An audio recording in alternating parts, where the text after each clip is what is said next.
తెలుగు రాష్ట్రాల్లో ఉన్న మాల సోదరులారా, బంధువులారా, మిత్రులారా, ఎస్సీ వర్గీకరణ పేరుతో అన్ని రాజకీయ పార్టీలు, అన్ని వర్గాలు మన సామాజిక వర్గంపై దాడి చేస్తా ఉన్నాయి మిత్రులారా.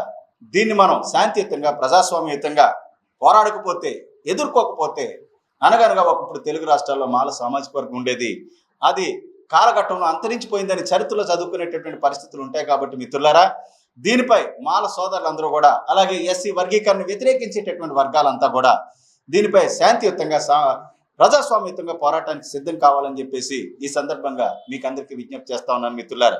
అలాగే మన చంద్రబాబు నాయుడు, రేవంత్ రెడ్డి ఎలక్షన్లో ఎన్నో హామీలు ఇచ్చారు మిత్రులారా. దేశంలో, మన రాష్ట్రంలో వేరే సమస్య ఏది లేదన్నట్టు, కొంపలు అంటుకుపోతున్నట్టుగా ఏ విధమైనటువంటి empirical data, supreme court it self told that empirical data తీసుకుని, ఒక సైంటిఫిక్ డేటా తీసుకుని ఎస్సీ వర్గీకరణ చేయమంటే వాటన్నిటిని పక్కన పెట్టి ఏదో కాకి లెక్కలు బయటికి తీసుకొచ్చి, గాలి లెక్కలు తీసుకొచ్చి దాని మీద ఎస్సీ వర్గీకరణ చేశారు మిత్రులారా. దీన్ని ఎట్టి పరిస్థితుల్లో ఒప్పుకునే ప్రసక్తి లేదని చెప్పేసి ఈ సందర్భంగా చంద్రబాబు నాయుడికి, రేవంత్ రెడ్డికి నేను తెలియజేస్తా ఉన్నాను. మిత్రులారా, తెలుగు రాష్ట్రాల్లో ఉన్నటువంటి ప్రజలారా, ఎస్సీ రిజర్వేషన్ పేరుతో మాకు పడేసేది ఎంగిల్ మెతుకులు మాత్రమే. 15% ఆఫ్ 100 వేకెన్సీస్, 100 ఖాళీలు ఉంటే 15 ఇస్తా ఉన్నారు. ఇన్ రియల్ టర్మ్స్ ఈ యొక్క రిజర్వేషన్ ఉపయోగించుకుంటే 100లో 4గురికే బెనిఫిట్ జరుగుతూ ఉంది మిత్రులారా. అందుకే ఈనాటికి కూడా ఎస్సీలు 96% of SC population still at the bottom level, కిందే ఉండిపోయారు మిత్రులారా. ఆ కుల వివక్షత, ఆ ఆధిపత్య వర్గాల కోరల్లోని, క్లచెస్లోని నలిగిపోతా ఉన్నారు మిత్రులారా. ఈ 100లో రియల్గా రిజర్వేషన్ వల్ల బెనిఫిట్ పొందేది 100లో 4గురే. కాబట్టి 100లో 4గురికి ఇచ్చేటటువంటి ఈ సీట్లను మన తెలుగు రాష్ట్రాల ముఖ్యమంత్రులు, అపూర్వ సహోదరులు, గురుశిష్యులు రేవంత్ రెడ్డి, చంద్రబాబు ఎస్సీ లిస్టులో తెలుగు రాష్ట్రాల్లో ఉన్నటువంటి 59 కులాలకు సమంగా పంచుతారట మిత్రులారా. మన మోడీ సాబ్ అయితే దేశవ్యాప్తంగా ఎస్సీ లిస్టులో ఉన్నటువంటి 1108 ఎస్సీ కులాలకు ఈ 4 సీట్లనే సమంగా పంచుతారట. ఇది ఎలా సాధ్యమని చెప్పేసి ఈ సందర్భంగా ప్రశ్నిస్తా ఉన్నాను. మోడీజీ జరా సునియే, ఎస్సీ लिस्ट में बाकी जातियों पर अगर आपको सच्चा प्यार है, अगर आपको सच्चा दोस्ती है और प्रेम है, आरक्षण 10% और बढ़ाकर बाकी जातियों को देना चाहिए मोदी जी.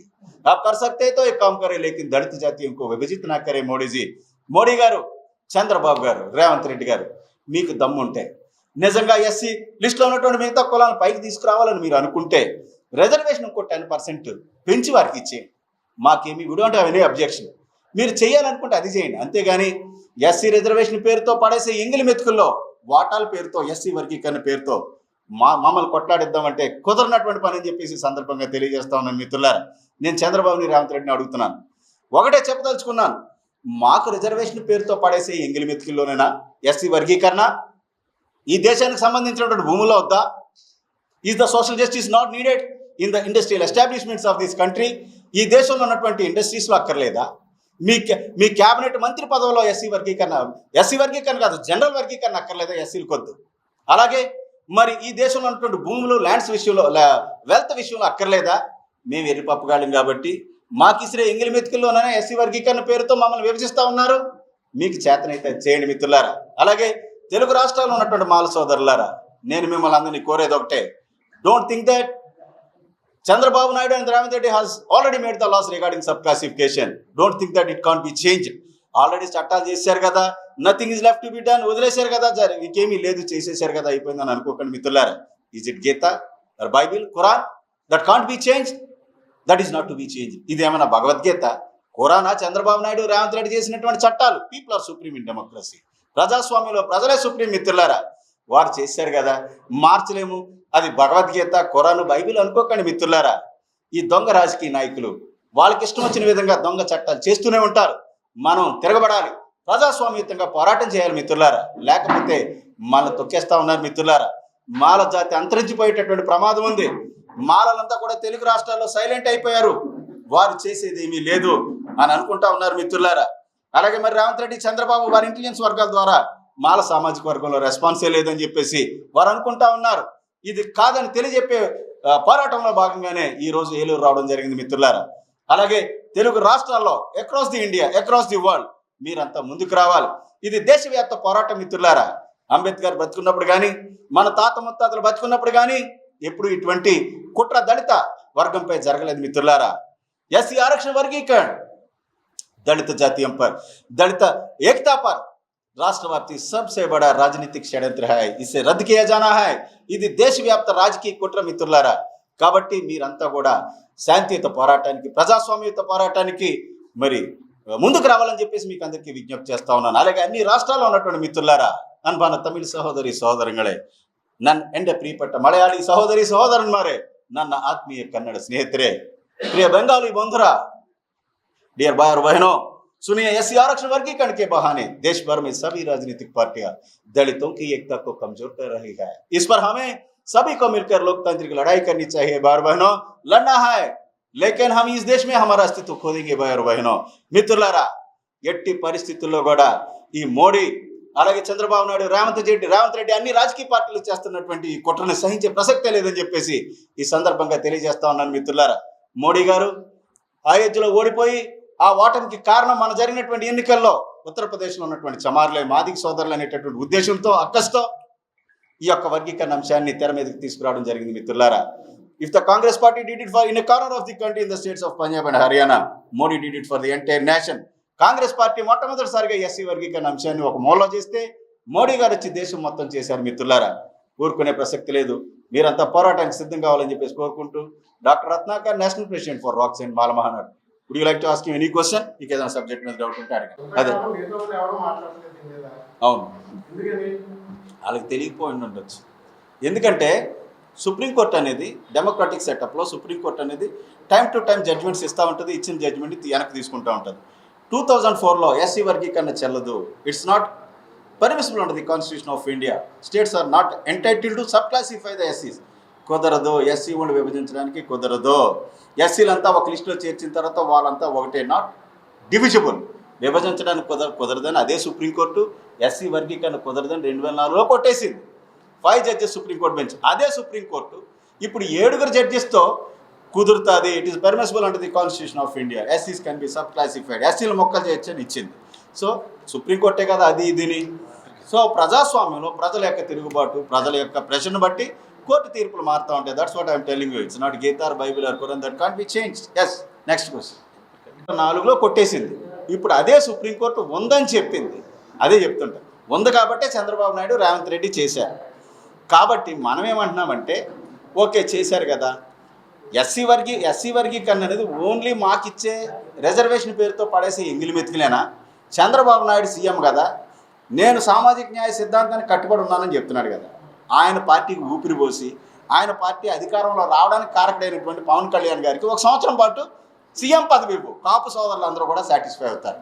అలాగే the Telugu Desam was Born for the people of BCs. బీసీల కోసమే తెలుగుదేశం పార్టీ పుట్టింది. It's a party of BCs అంటున్నాడు కదా, బీసీల కోసమే పుట్టినటువంటి పార్టీ అన్నాడు. కాబట్టి ఆయనకి ఫస్ట్ నుంచి కూడా ఆయన పార్టీలో ఉన్నటువంటి అయ్యన్న పాత్రుడు గారికి కానీ, మన అచ్చెన్నాయుడికి కానీ 1 సంవత్సరం పాటు సీఎం పదవి ఇస్తే బీసీ సోదరులు కూడా సాటిస్ఫై అవుతారు కదా. సామాజిక న్యాయం మాకేనా, ఆయనకు వద్దా? అదనమాట. అంటే కాన్స్టిట్యూషనల్ మ్యాటర్ దేశం మొత్తానికి సంబంధించింది. దేశం మొత్తం మీద ఓవరాల్గా డామినేషన్ అన్ని విషయాల్లో మాదిగ సోదరులు. మాలలు కాదు, ఓన్లీ ఒక తెలుగు రాష్ట్రాల్లోనే ఉంటారు. మేము మా మాల కమ్యూనిటీ ఏదైతే ఉందో తెలుగు రాష్ట్రాల్లో ఒక స్టెప్ ముందున్నమాట. నిజమే, నేను కూడా జర్నలిస్టే, అందుకే చెప్తున్నాను మీకు. ఓవరాల్గా దేశం మొత్తం మీద డామినేషన్ అందరూ మాదిగలే.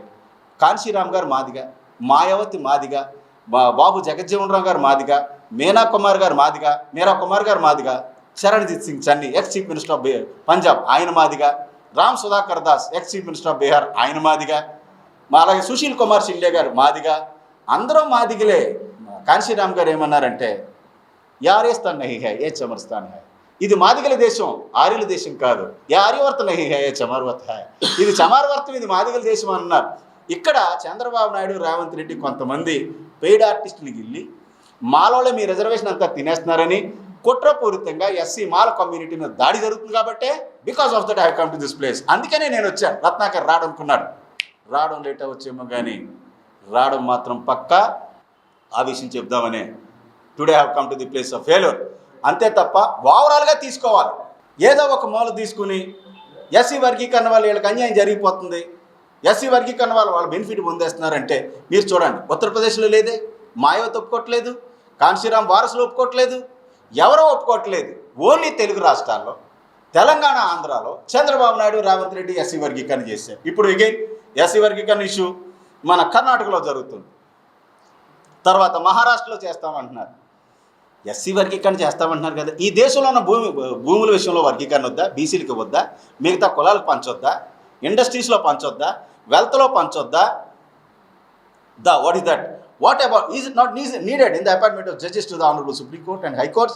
Supreme Court మరి సుప్రీం కోర్టు హైకోర్టు జడ్జీల విషయంలో మరి వర్గీకరణ అక్కర్లేదా? అంటే మాకొక్కరికే చేస్తారా ఏంటి మా మీద? Why they are having that much love regarding the community of ఎస్సీస్? ఎస్సీలు అంటే అంత ప్రేమ ఏంటో వీళ్ళకి. మీకు ఇంకో విషయం చెప్తాను వినండి. విలేకరు సోదరులు అందరూ కూడా, మిత్రులారా, ఈ దేశాన్ని రామాలయం రామ జన్మభూమి పేరుతో క్యాప్చర్ చేసినటువంటి బీజేపీ మొన్న జరిగినటువంటి ఎన్నికల్లో బీజేపీ అయోధ్య డివిజన్ అంటారు, అడ్మినిస్ట్రేటివ్ డివిజన్ ఉత్తరప్రదేశ్లో 5 ఎంపీ స్థానాలు ఉన్నాయి మిత్రులారా. రామాలయం కట్టించిన తర్వాత 5 ఎంపీ స్థానాల్లోని బీజేపీ ఓడిపోయింది. తర్వాత అయోధ్య పట్టణం ఉన్నటువంటి ఎంపీ స్థానం పేరు ఫైజాబాద్. ఎంపీ స్థానంలో నా మధుర నా కాశీ అబ్ కీ బార్ అవధేశ్ పాసి, మధుర వద్దు కాశీ వద్దు పాసి ఓడ్చాలంటే మిత్రులారా, ఉత్తరప్రదేశ్లో ఇక్కడ మాలా మాదిగా రెల్లి ఎలాగో ఉత్తరప్రదేశ్లో ఎస్సీ లిస్టులో పాసి కులస్తులను ఉన్నారు, ఎస్సీ లిస్టులో ఉన్నారు. పందుల పెంపకం వారి యొక్క వృత్తి ఎస్సీ లిస్టులో ఉన్నారు. నా మధుర నా కాశీ అబ్ కీ బార్ అవధేశ్ పాసి, మధుర వద్దు కాశీ వద్దు పాసి ఓడ్చాలని సమాజ్వాదీ పార్టీ బీజేపీకి వ్యతిరేకంగా అయోధ్య పట్టణం ఉన్నటువంటి ఫైజాబాద్ ఎంపీ స్థానంలో, జనరల్ ఎంపీ స్థానంలో ఎస్సీఓని నిలబెడితే బీజేపీ ఓడిపోయింది మిత్రులారా. ఇదే కారణం మోడీ గారికి. మరి ఈ దేశాన్ని క్యాప్చర్ చేసినటువంటి బీజేపీ, అయోధ్యను ప్రెస్టేజ్గా తీసుకున్నటువంటి బీజేపీ ఇమీడియట్గా రామాలయం కట్టించిన తర్వాత జరిగినటువంటి ఎన్నికల్లో ఓడిపోయింది, ఎస్సీ ఓడి చేతిలో ఓడిపోయింది. మోడీ గారికి దిమ్మ తిరిగిపోయింది మిత్రులారా. నాన్ ధానాగవల్లి నాన్ మున్నోమిడ బాటే నాన్ ఎందాన్ని కాణించుండు, నింగడు ఎందాన్ని కాణించుండు, నేను ఎందాన్ని కాణికాం పోవా, చంద్రముఖిగా మారిపోయారు మోడీ గారు. గొడవకు కారణం ఇది మిత్రులారా. అంతే తప్ప ఎప్పుడైతే అయోధ్యలో ఓడిపోయారో, అయోధ్య డివిజన్లో 5 ఎంపీ స్థానాల్లో ఓడిపోయారో, ఎస్సీ వర్గీకరణ దీనికి అంతటికీ కారణం ఉత్తరప్రదేశ్లో ఉన్నటువంటి ఎస్సీలే, దళితులే అనేటటువంటి భావంతోనే ఎస్సీ వర్గీకరణ 2010 నుంచి సుప్రీంకోర్టులో పెండింగ్లో ఉన్నటువంటి కేసును బయటికి తీసుకొచ్చి ఈ జడ్జిమెంట్ ఇప్పించడం జరిగింది మిత్రులారా. విలేకరు సోదరులందరికీ కూడా ఈ ఇన్ఫర్మేషన్ తెలుసుకుంటారని మీకు అందరికీ చెప్తున్నాను. ఎందుకంటే ఈ subject nobody knows what is happening in India. ఓకేనా? Thank you. Saint Joseph Vidya సంస్థల చైర్మన్ మహాఘన జయరావు పొలిమేర గారి సారథ్యంలో secretary and correspondent reverend father G Moses గారి స్వీయ పర్యవేక్షణలో సుశిక్షితులైన డెంటిస్టులను తయారు చేయడంలో అహర్నిశలు కృషి చేస్తోంది Saint Joseph dental college and hospital. Spacious library, well equipped lab, oral microbiology and nanoscience research center for better academic experience. Education delivered by highly skilled teaching professionals accredited with NAC A grade. BDS మరియు MDS లలో admissions కొరకు సంప్రదించండి. Dentist కావాలనే మీ లక్ష్య సాధనలో మీకు తోడ్పడుతుంది Saint Joseph dental college and hospital, Duggirala, Eluru.